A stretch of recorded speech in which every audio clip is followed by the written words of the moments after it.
दे दो राम, मीठी वाणी दे दो राम, दे दो राम, दे दो राम, दे दो राम, दे दो राम, मीठी वाणी दे दो राम।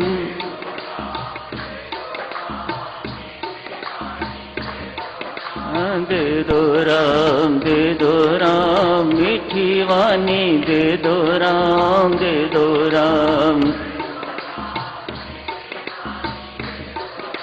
दे दो राम, दे दो राम, दे दो राम, दे दो राम, दे दो राम। दे दो राम, दे दो राम, दे दो राम, दे दो राम। दे दो राम, दे दो राम, मीठी वाणी दे दो राम, दे दो राम। दो राम, दे दो राम, मीठी वाणी दे दो राम, दे दो राम, दे दो राम, मीठी वाणी दे दो राम, दे दो राम, दे दो राम, मीठी वाणी दे दो राम, दे दो राम। दे दो राम, दे दो राम, दे दो राम, दे दो राम, दे दो राम, दे दो राम। दे दो राम, दे दो राम, दे दो राम, दे दो राम, दे दो राम, दे दो राम, दे दो। दे दो राम, दे दो राम, मीठी वाणी दे दो राम, दे दो राम, दे दो राम। दे दो राम, दे दो राम, मीठी वाणी दे दो राम, दे दो राम, दे दो राम, मीठी वाणी दे दो राम।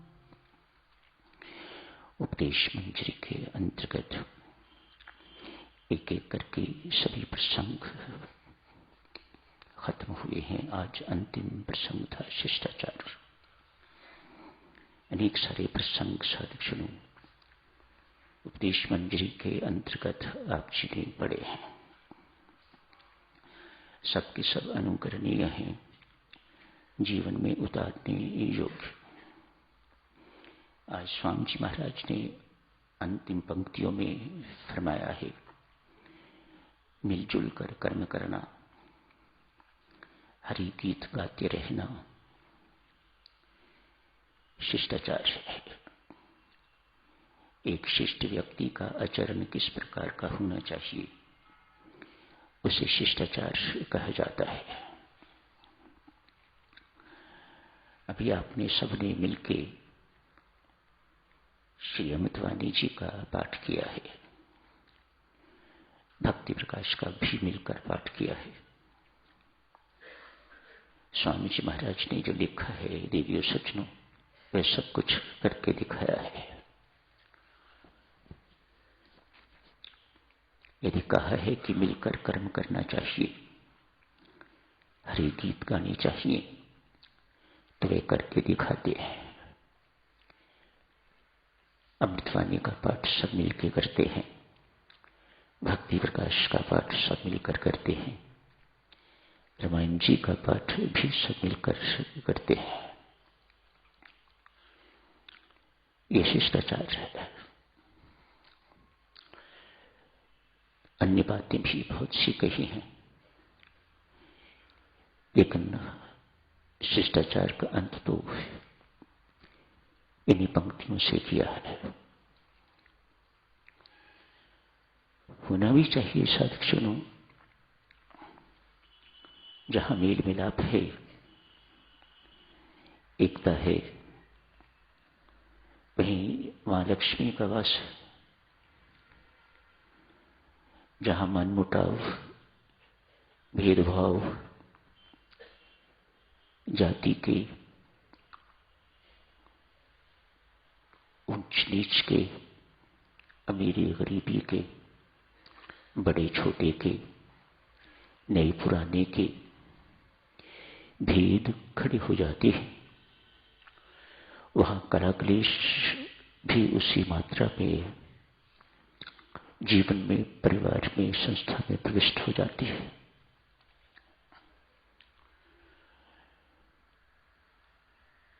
जो मिलजुल कर रहते हैं,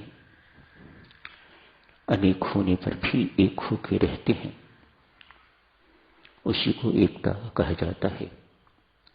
वहीं बरकत है साधुजन, वहीं शांति है। मां लक्ष्मी कहती हैं, जहां मतभेद शुरू हो जाते हैं, मतभेद क्या है? मति में भेद, साधारण मति में भेद। मेरी मति जो कहती है वही सही है, सब यही सोचें, तो इसी को मतभेद कहा जाता है। कहने वाला तो साधुजनों एक ही होना चाहिए, मानने वाले अनेक होने चाहिए, तो ही घर संसार सुखी एवं शांत रह सकता है। परिवार कहिए, कुछ भी कहिए, जहां हर कोई ये चाहे कि मेरे मन की ही बात हो, जो मैं सोच रहा हूं, मैं सोच रही हूं, वही सही है, मेरी बुद्धि के अनुसार ही सबको चलना चाहिए। मां लक्ष्मी कहती है, मेरा वास वहां पर नहीं रहता, वहां अलक्ष्मी का वास हो जाता है। कला क्लेश, अशांति का वास हो जाता है। घर घर में भी यही है। परिवार, देश, समाज, संस्था, जहां भी इस कला का प्रवेश हो जाता है, वहीं अशांति का आगमन भी हो जाता है। साथ ही साथ जीना बहुत कठिन कट रही है। बस इससे अतिरिक्त कोई जीवन का जो जीने का मजा है, वह मजा नहीं रहता।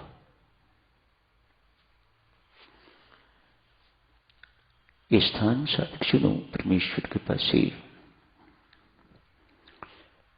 भक्ति करने का स्थान है। आप सच मानिएगा, भक्ति करने वाला व्यक्ति किसी भी क्षेत्र में संसार की दौड़ में पीछे नहीं रह सकता। परमात्मा उसे कभी पीछे नहीं रहने देगा। तो जो करने की चीज है, भक्ति है। आप कहते हो, हम समस्याओं से, विपदाओं से, संकटों से घिरे पड़े हैं, रोग हमें दुखी करते हैं, ऐसे में भक्ति कैसे हो? आपकी शिकायत सुनने में तो ठीक लगती है, लेकिन ठीक है नहीं। ये दास आपकी सेवा में हाथ जोड़ के अरदास करता है, भक्ति करो, शेष सब कुछ अपने आप ठीक होगा। आप कहते हो, नहीं, पहले सब कुछ ठीक हो फिर भक्ति करेंगे। ऐसा होता नहीं है। इसीलिए संकट, विपदाएं दूर नहीं होती। आप ही विपरीत दिशा में चल रहे हो। भक्ति करो माता, सब कुछ अपने आप ठीक होगा। यदि ठीक नहीं होगा तो फिर भक्ति करेगा कौन? विश्वास से भक्ति करो। ऐसे स्थान, मैं ये नहीं कह रहा कि और स्थान ऐसे नहीं हैं। सभी स्थान जहां परमेश्वर विराजमान है, वे स्थान ऐसे ही होंगे जैसा श्री राम शरणम। श्री राम शरणम को किसी भी प्रकार से देवियों सज्जनों कम नहीं मानिएगा, छोटा नहीं मानिएगा। बहुत उच्च स्थान है ये। इसकी पवित्रता बना के रखना हमारा कर्तव्य धर्म है।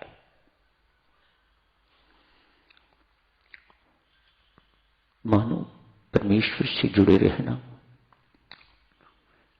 परमेश्वर की आराधना करनी नाम जपना, ध्यान में बैठना, भजन कीर्तन इत्यादि करना, ये सब कुछ भक्ति के अंतर्गत है, जिनसे प्रभु प्रीति की अभिव्यक्ति हो। वे सब साधन भक्ति के अंतर्गत आते हैं। जहां परमात्मा की प्रीति होगी वह स्थान अतिशय पवित्र होना चाहिए। यदि हम वहां पर नकारात्मक वाइब्रेशंस उत्पन्न करते हैं तो हम दोषी हैं, हम अपराधी हैं, मानो हमें उस स्थान की पवित्रता का कोई ध्यान नहीं है। भक्ति की तरंगे, प्रेम की तरंगे यहां पर बैठ के उठनी चाहिए। आपकी साथ वाली महिला भक्ति की तरंगे दे रही है तो आपको लाभ होगा। आप भक्ति की तरंगे दे रहे हैं तो साथ वाली महिला को लाभ होगा। सारा वातावरण ही भक्ति की तरंगे, प्रेम की तरंगे, ज्ञान की तरंगे उठा रहा है तो सारी संगत को लाभ होगा। वह स्थान बहुत उच्च बन जाता है। जिन स्थानों पर साधकजनों ऐसा नहीं है, उन स्थानों से दिव्यता उठ जाती है। वे स्थान दिव्य नहीं रहते। ईंट पत्थर के बने हुए बहुत सुंदर स्थान तो दिखाई देते हैं, लेकिन अंदर कुछ नहीं है। वहां जाके आपको शांति मिले ऐसा नहीं लगता। वहां जाके बेटा आपके अंदर प्रेम पैदा हो ऐसा नहीं लगता। वहां जाके आपका मन स्थिर हो जाए ऐसा नहीं लगता। चंचल मन लेके व्यक्ति जाता है और अधिक चंचल बन के वहां से निकलता है। ये मतभेद की समस्या देवी सज्जनों सिर्फ हमारी ही नहीं, नीची जाति के लोगों को बहुत से धर्मस्थल ऐसे हैं जहां जाने की इजाजत नहीं। ऐसे स्थानों पर दिव्यता होगी, परमात्मा ही जाने, मैं कुछ नहीं कहता। एक सच्ची घटना देवी विदेश की, वहां भी ऐसी बातें होती थी, अब भी होती हैं। एक चर्च है, वहां के पादरी गोरे हैं, वे कालों को भीतर घुसने नहीं देते, बहुत कट्टर है। जैसे अर्ज की हमारे यहां भी ऐसे धर्मस्थल हैं जहां नीच जाति के लोग प्रवेश नहीं कर सकते। आप धर्मस्थानों को छोड़िए, घरों में प्रवेश नहीं करने देते। अभी भी ऐसे स्थान हैं जहां आपका खाना बनता है, वहां नीची जाति का व्यक्ति प्रवेश नहीं कर सकता। ये सब बातें मैंने अपनी आंखों से देखी हैं, अभी भी प्रचलित हैं। फर्क तो बहुत है, लेकिन अभी भी ऐसा है। ये पादरी बहुत कट्टर है, किसी काली को चर्च में घुसने नहीं देता। आज किसी ने हिम्मत करके तो कोई काला वहां गया है, उसे कहा मित्र तेरा मन अभी साफ नहीं, अतएव तुम्हें चर्च में आने से कोई लाभ नहीं होगा। जब पहले मन पवित्र करके फिर आना। फिर किस लिए आना है? मन पवित्र करने के लिए ही तो व्यक्ति आता है, रोग दूर करने के लिए ही तो अस्पताल जाता है। यदि रोगी है उसे अस्पताल जाने की क्या जरूरत है? ये उस पादरी की धारणा इस प्रकार की है। यह बेचारा मुंह लटका के चला गया है वापस, उसके आगे कोई चल नहीं सकती। बाहर जाके साधना की है, कीमत देके साधना की, पेट की रोजी के लिए सुबह से लेकर रात तक कमाई करते हो, खून पसीना बहाते हो, कितने घंटों के लिए?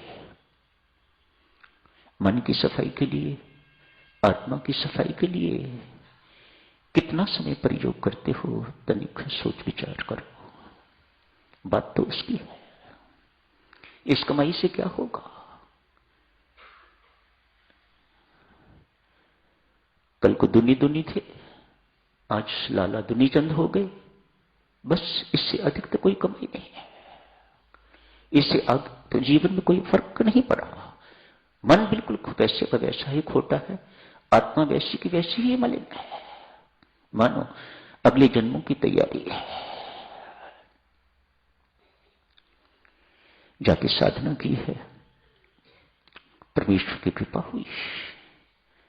साधना जरूरी नहीं की है चर्च में ही की जाए, मंदिर में ही की जाए, गुरुद्वारे में बैठ के भी की जाए, कहीं भी की जाए। जहां भी साधना की जाएगी वहां अपना रंग दिखा के रहेगी। कहीं भी करके देख लीजिएगा, ये साधना की महिमा है। मन पवित्र हुआ, मन पवित्र हुआ तो निरोग मन हो गया, तो शांत मन हो गया। अशांति की सारी बातें बीच में से निकल गई, चंचलता की सारी बातें निकल गई। मन अचंचल हो गया है, बिल्कुल स्थिर हो गया है। चेहरा हर वक्त मुस्कुराता रहता है, अद्भुत सा नूर है चेहरे पर। उस काले व्यक्ति पर आभा है, उसके चेहरे पर शांत चेहरा हो गया। संयोग की बात है, आज वही पादरी सफेद इस व्यक्ति को देख बहुत चकित, बड़ा शांत मुद्रा में कहीं खड़ा है, कोई परवाह नहीं उसे। कोई जा रहे हैं, कोई आ रहे हैं, किसी प्रकार की कोई परवाह नहीं उसे। पादरी को ही बुलाना पड़ा। भाई, आप एक दफा चर्च में आए थे, अनेक वर्ष बीत गए, उसके बाद कभी आप आए नहीं। व्यक्ति कहता है, पादरी महोदय, परमात्मा स्वप्न में आए थे, मुझे आके कह गए तुझे उस चर्च में जाने की जरूरत नहीं है। पिछले 10 वर्ष से मैं कोशिश कर रहा हूं उस चर्च में जाने की, उस पादरी ने मुझे ही चर्च में नहीं जाने दिया, तो तुम्हें कहां जाने देगा? जहां मतभेद होते हैं देवियों सज्जनों, जाति भेद होते हैं, किसी भी प्रकार का भी मतभेद है जहां पर, वहां दिव्यता नहीं रहती, वहां से दिव्यता उठ जाया करती है। परमेश्वर कृपा बनी रहे देवियों सज्जनों, हमारी मति ठीक रहे, मतभेद न उत्पन्न हो। जो आनंद दूसरों का कहना मानने में है, वह कहना मनवाने में नहीं है। सच मानो इस बात को, पर किसी न किसी को तो कहना मनवाने वाला बनना ही पड़ता है। जो आनंद कहना मानने में है, वह जो आनंद छोटे बन के रहने में है, वह बड़ा बनने में नहीं है। जो आनंद शिष्य बन के रहने में है, वह गुरु बनने में है।